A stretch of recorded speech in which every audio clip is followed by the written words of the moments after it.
operation. That's external shit. That's propaganda, drama, jealousy, and all that.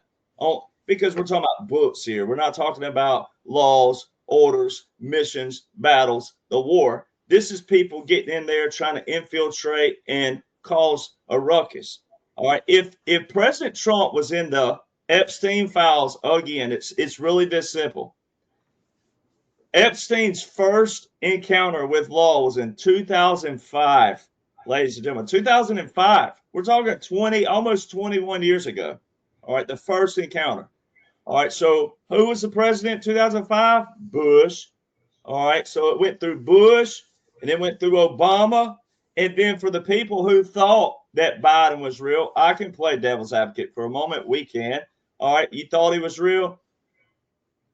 If you hate someone, and I'm talking about a pure hatred. I've never purely hated anybody. I don't think in my life. I've strongly disliked some people, but I've never purely hated someone, especially to the fact that I'd want to wreck their life, wreck their world, and anything of that nature. I've never been there before, and I hope no one else has.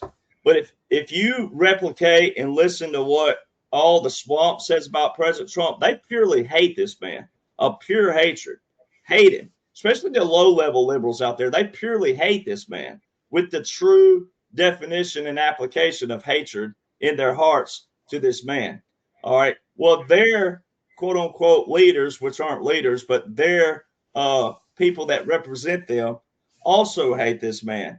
If you hated someone and you had dirt on them and you knew you were on your last hurrah, you're on your last stand, you're on your final stand, and you're saying that. That's what they're saying to people is that, oh, if we don't do anything, our democracy's destroyed.